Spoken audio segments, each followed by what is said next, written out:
They always said not to go into the barn after midnight. Grandpa never told us why.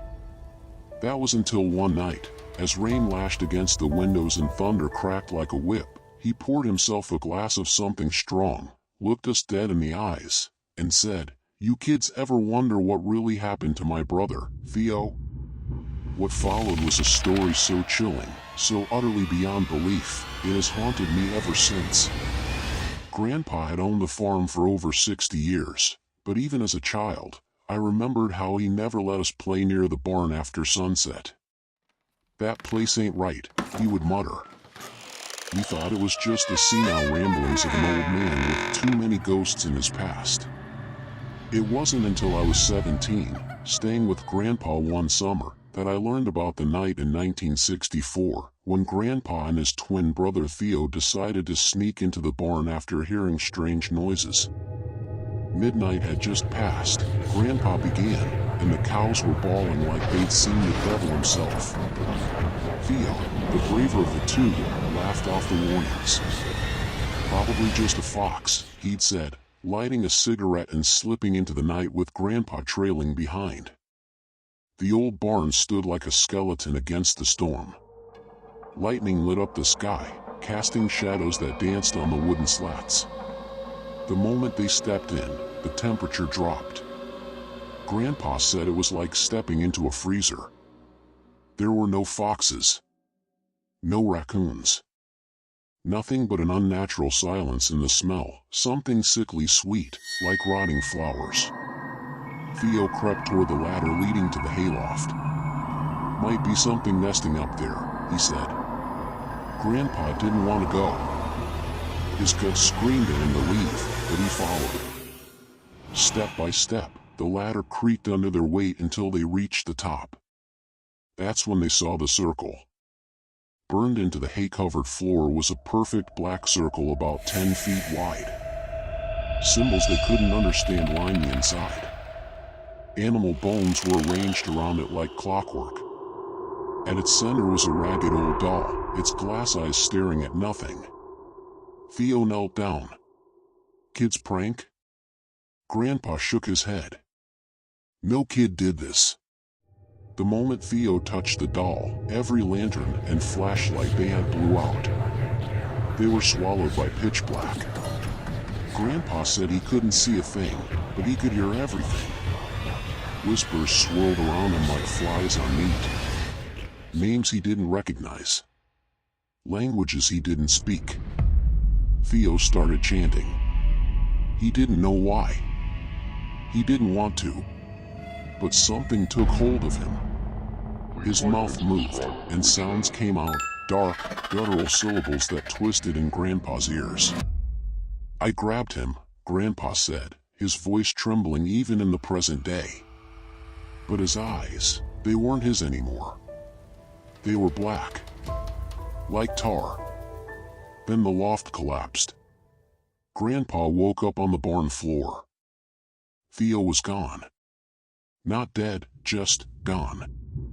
No body. No blood. Just that burnt circle now etched deeper into the wood. He ran screaming to the house. When his parents checked the barn minutes later, there was no circle. No bones. No doll. Nothing. And Theo was never seen again. The town launched a search. Dogs, helicopters, divers for the nearby river. They found nothing. Grandpa kept silent for decades. But he never stepped foot in the barn again. Neither did his kids. Until the summer I turned 17. That's when the nightmares started. I thought I was dreaming. But I woke up standing in the field, facing the barn, barefoot in the mud. And in the upper loft window, where no light ever shone, stood Theo. Same clothes Grandpa described. Same black eyes. He raised a hand and beckoned me inside. I resisted. I tried. But every night I'd wake closer to the barn. By the 5th night, I was inside. The circle was back. So was the doll. But this time, it turned its head to look at me.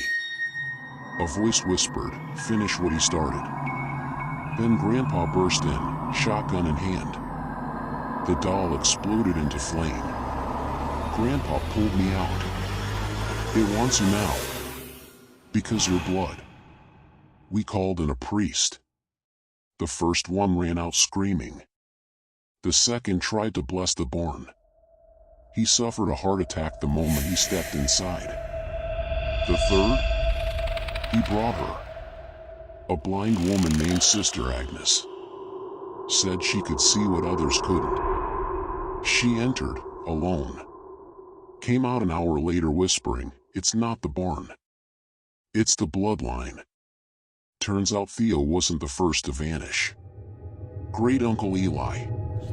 Cousin Marion. Even a child named Lucy in 1903. Same family, same land. All went missing after nights in the barn. All presumed runaways. Until now. Your family, Sister Agnes said, was cursed long before the barn was built. We tried to burn the barn. It wouldn't catch. We poured gasoline. Set explosives. The barn remained. Like it was protected. Or hungry. Sister Agnes gave us a ritual. "Banish the tether," she said. "But someone must stay behind." Grandpa looked at me. "No. It ends with me." He entered the barn, clutching the family Bible. We heard screams. Saw flashes of light through the cracks. Then, silence. The door creaked open. The barn was empty. No Grandpa. No doll. No circle. But the curse lifted.